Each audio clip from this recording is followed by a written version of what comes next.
way out today because it's actually not raining, it's sunny-ish, cold, but it's only a short ride. I want to check a few things. What I've got is a case for the Ghost S, but my opinion of it is that it's too big, too heavy to go on my crash helmet. So today I'm going to see if that's true. We were out on Saturday and I had one clipped to my helmet but facing backwards, so the big fat round flat thing at the front wasn't in the air. Today it is. I have to admit I'm not really noticing any difference. It seems completely okay to me. If that's the case, then on a really rainy day I can put the Ghost S on my helmet in the usual place, drill a hole through the case and put a microphone through it so I can record voice like I usually do.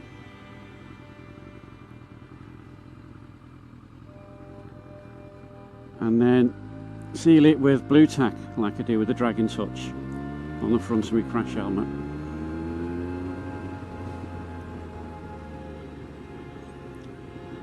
We'll find that out today.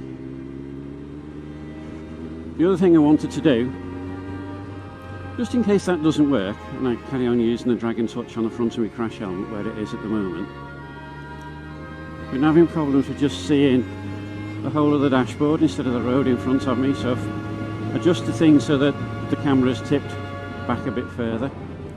Just want to see that that's far enough.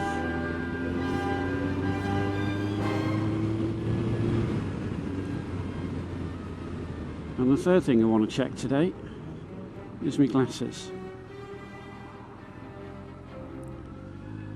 When we were out on Saturday they misted up like you wouldn't believe, and they wouldn't clear until I'd opened up the visor and got some fresh air on them. Now I have tried, my actual visor on the helmet, that's alright. I use beeswax on the outer surface, washing up liquid on the inner surface, and that works fine. Washing up liquid doesn't work for my glasses though.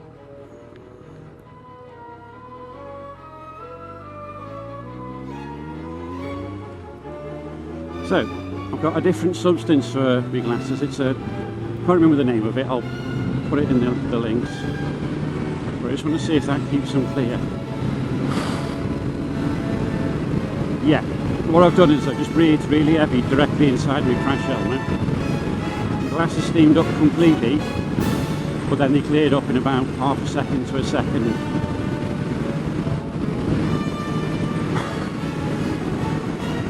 I've just done the same again, so that fluid actually works to keep your glasses clear.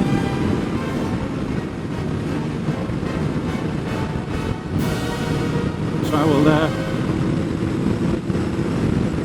put a link to it in the description of the video. So if you're having the same problems as me, you know what you can use. You can't just use it once though. I think that was a mistake I was making. I put it on my glasses and thought that was it for life, but it isn't. You have to do it every other day or so. Because I tested them a couple of days ago, sprayed this stuff on, wiped it off with a lint-free cloth, and then breathed on the glasses, and yes, they misted up, and then they cleared up. But by today, before I come out on this ride, when they misted up, they stayed misted a bit longer. So it's something you have to repeat treat. It's fine, as long as I know. This is Summer Lane I'm on at the minute. It's one of my favourite roads close to home, although today, with it being a bit mucky and a bit wet, I'm not trying so hard.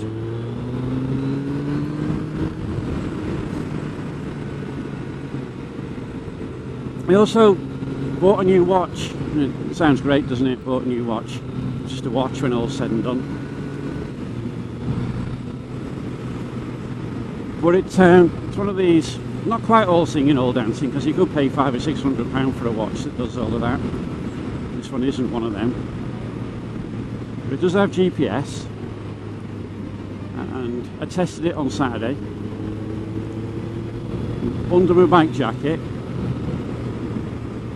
it logged my entire route, and I can map it on my phone, which is exactly what I want. I'll need to find out where the files are stored and see what they're stored as. Are they stored as GPX, for example?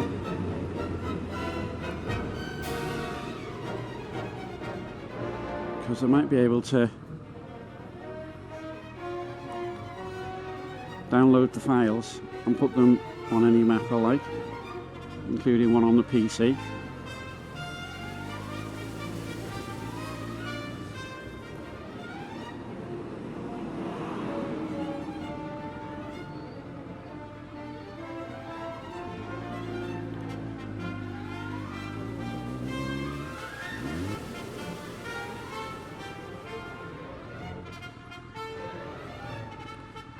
While I'm sat here with nothing better to do, drag and touch camera that I've got on the front, I've meddled about a bit with it, and if you remember rightly from one of the other videos, that I put it on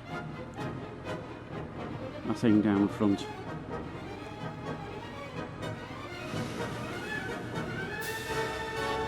Wasn't happy with it, in all honesty. Couldn't get it to work quite the way that I wanted it to. So I tried a couple of other sort of things. Yeah, and a couple of other things. I got, one of them was quite a long bar, come round the side of the helmet.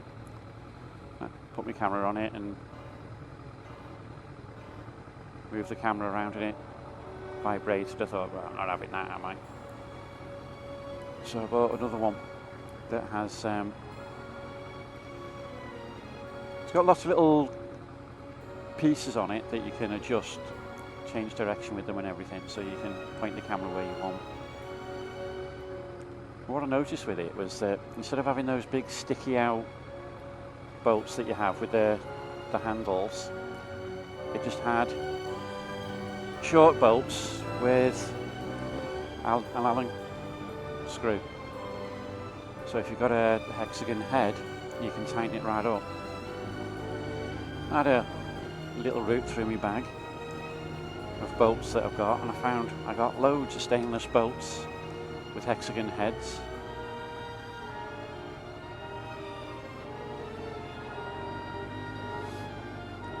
So I've replaced them all.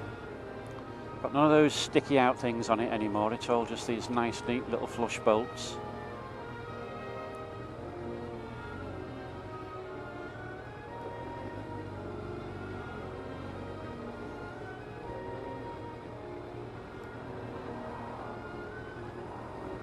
The whole thing looks really rather neat, but what I do like, I'm riding along here and I can look down at on top of the camera and I can see the blue lights flashing, so I know it's recording.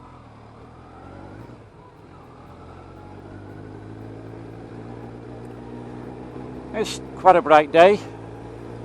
It's not really something that I can usually see on a camera, in all honesty, so I never actually know if the things are recording. But the way this is positioned, I can.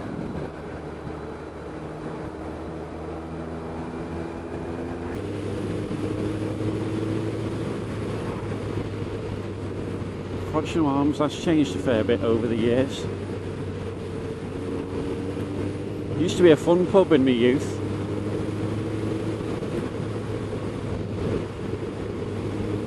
With a transvestite DJ. And my mate fancied a thing.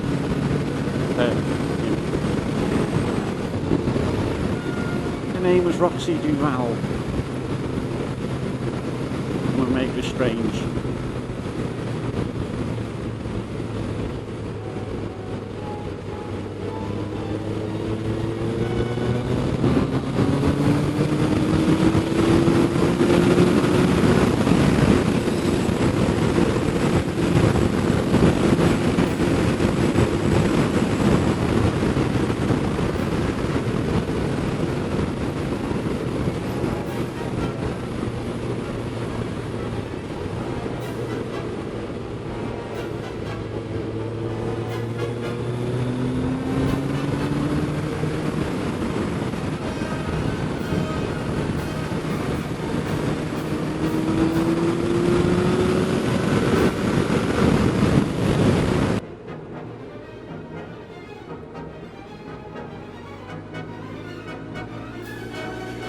Right, I'm going to get on the motorway now and see how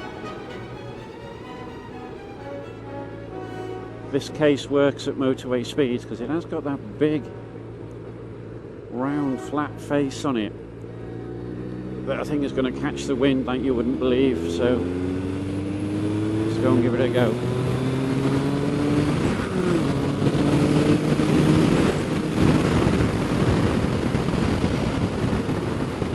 Well, I know it's still there because I can see it in the shadow.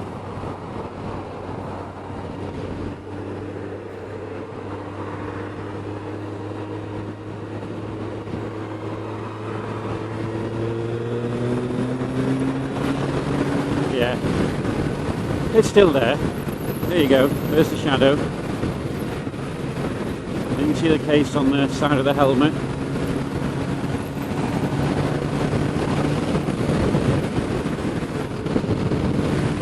And 70 miles an hour. And in all honesty, I don't even know it's there apart from the shadow.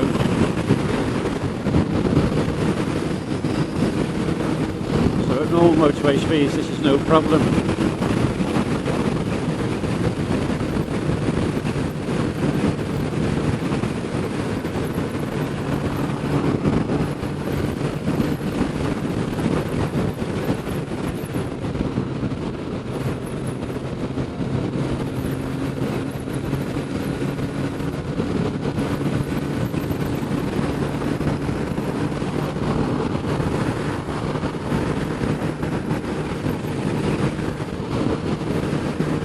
Well, that's alright. One of my concerns was we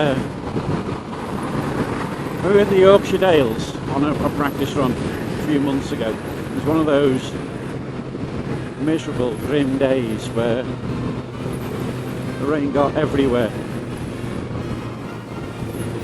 including into the drift cameras, which is unusual because that hasn't happened in the 2.5 years that I've had it.